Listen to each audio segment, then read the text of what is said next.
क्या इस देश में दलित, पिछड़े, किसान, आदिवासी, अल्पसंख्यकों को कथावाचक बनने का परमिशन है?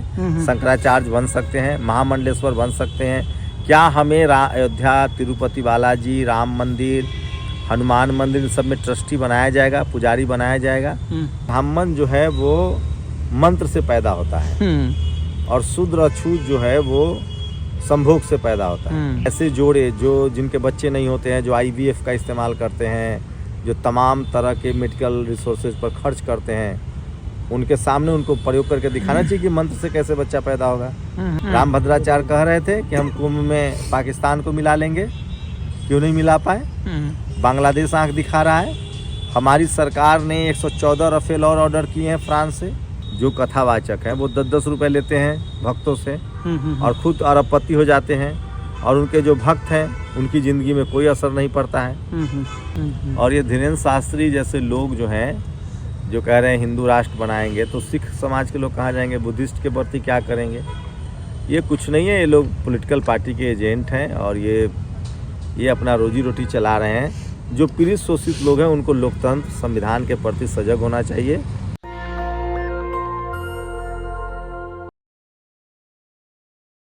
सर 14 साल का लड़का है अस्मित गौतम, उस पर सरकार, यूपी की सरकार FIR कर दी है और नौबत ये है कि उस लड़का को अब जेल में जाना पड़ेगा।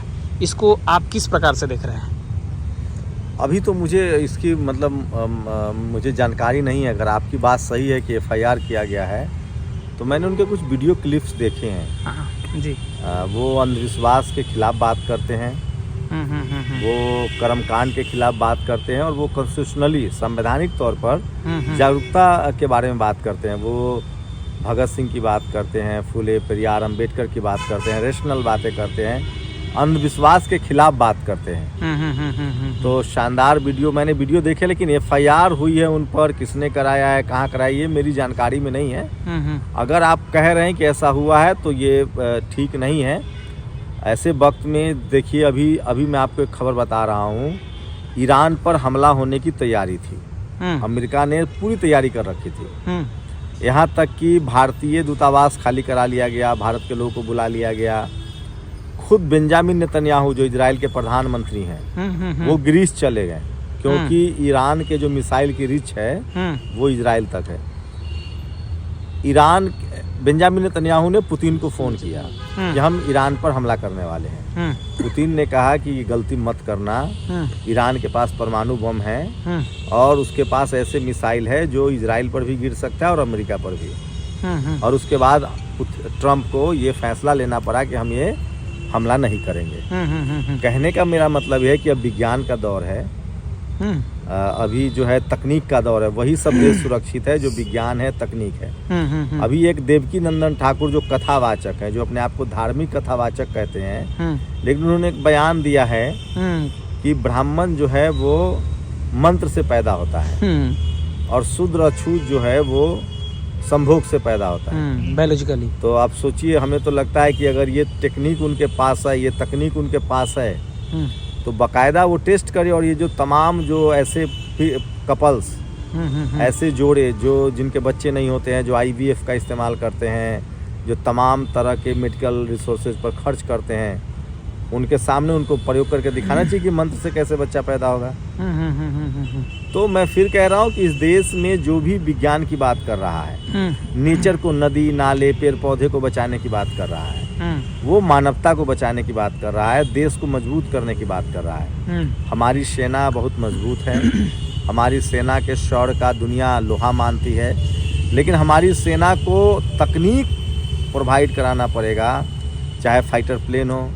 अगर अंधविश्वास से कुछ होता, राम भद्राचार्य कह रहे थे कि हम कुंभ में पाकिस्तान को मिला लेंगे, क्यों नहीं मिला पाए?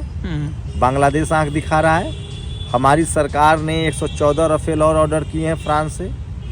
तो मैंने उनका जो वीडियो देखा है वो वैज्ञानिक दृष्टिकोण वाला वीडियो है और भाई इक्वालिटी, फ्रेटर्निटी की बात करता है, संविधान की बात करता है। और उनको लगता है कि मुझे ऐसे युवाओं को, ऐसे खासकर युवाओं को सम्मानित करना चाहिए।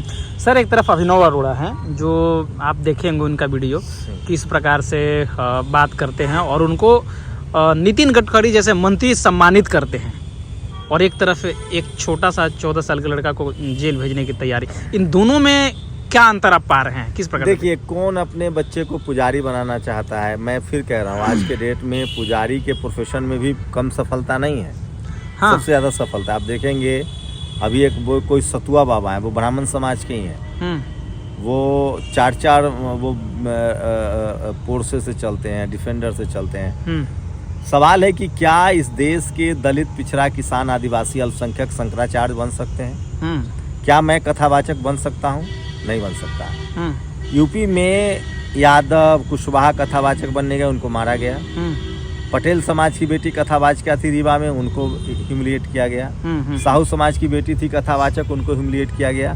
क्या इस देश में दलित, पिछड़े, किसान, आदिवासी, अल्पसंख्यकों को कथावाचक बनने का परमिशन है? शंकराचार्य बन सकते हैं, महामंडलेश्वर बन सकते हैं। क्या हमें अयोध्या, तिरुपति बालाजी, राम मंदिर, हनुमान मंदिर, सब में ट्रस्टी बनाया जाएगा, पुजारी बनाया जाएगा?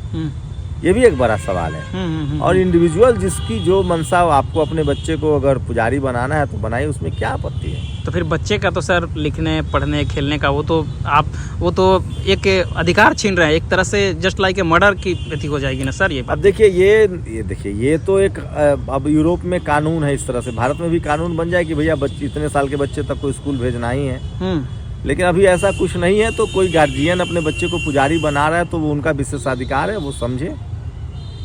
विशेषाधिकार फिर तो फंडामेंटल राइट्स का उल्लंघन हो जाता है सर, क्योंकि 14 साल से कम लड़के को किसी को आप जो है वो काम नहीं करा सकते हैं, विशेष काम। अगर वो अपनी मर्जी से काम करे तभी आप काम करा सकते हैं, वरना नहीं करा सकते हैं। तो जो ये तो फंडामेंटल राइट्स का उल्लंघन है। आप अगर आप इतने अच्छा इसके बारे में जानकारी रखते हैं तो आपको जाना चाहिए कोर्ट, संज्ञान लेना चाहिए इस मामले में। क्या लग रहा है सर कि देश में अब विज्ञान पे जो बात करेगा उसकी बात नहीं सुनी जाएगी, जो बाबा बन के रहेगा उसी को बात सुनी जाएगी? देखिए, साइंटिस्ट जो काम कर शिक्षा और गरीबी की वजह से लोग अंधविश्वास और आस्था में फर्क नहीं कर पाते हैं।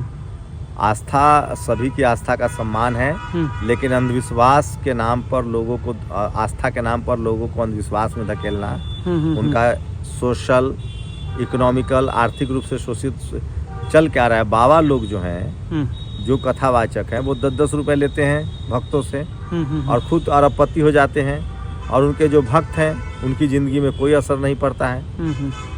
अभी धीरेन्द्र शास्त्री ने पहले 10-10 रुपए लेकर पैसे जुटाए, अब वो कैंसर का अस्पताल खोल रहे हैं। तो ये उन लोगों को समझना होगा जो आस्था और अंधविश्वास में फ़र्क नहीं करते हैं। आस्था आपकी हो सकती है नेचर के प्रति, किसी धर्म में, किसी भगवान में, लेकिन जो लोग आस्था के नाम पर धर्म का व्यापार कर रहे हैं, उनसे सावधान रहने की जरूरत है। क्या सर, ये बाबा बागेश्वर ही कह रहे थे, लगातार कह रहे हैं कि हम हिंदू राष्ट्र बनाएंगे, तो ये देश हिंदू राष्ट्र बनेगा तो क्या दलित पिछड़ों को जिस तरह से अभी भेदभाव का सामना करना पड़ रहा है, हिंदू राष्ट्र बनेगा तो फिर वो उनकी जगह कहाँ होगी? देखिए, मुझे नहीं पता। बांग्लादेश को हम देख रहे हैं, पाकिस्तान को देख रहे हैं। देखिए, हिंदू राष्ट्र का सिख कहाँ जाएंगे, ईसाई कहाँ जाएंगे, बुद्धिस्ट कहाँ जाएंगे? और सवाल है कि हिंदू राष्ट्र में क्या वही कुव्यवस्था लागू रहेगी, वर्ण कुव्यवस्था, जाति कुव्यवस्था? क्या हिंदू राष्ट्र में दलित पुजारी हो सकता है, पिछड़ा पुजारी हो सकता है? क्या दलित पिछड़े के आरक्षण का क्या होगा? ये सब उनसे पूछा जाना चाहिए। हम जैसे लोगों से कभी सामना हो तो पूछेंगे कि आपके हिंदू राष्ट्र में कौन रहेगा और कौन नहीं रहेगा, किसको क्या अधिकार रहेगा।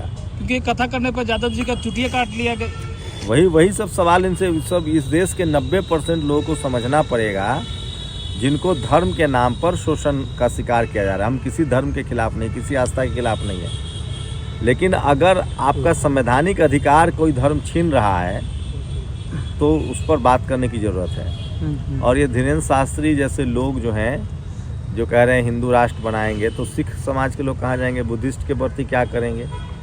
ये कुछ नहीं है, ये लोग पॉलिटिकल पार्टी के एजेंट हैं और ये अपना रोजी रोटी चला रहे हैं। जो पीड़ित शोषित लोग हैं उनको लोकतंत्र, संविधान के प्रति सजग होना चाहिए।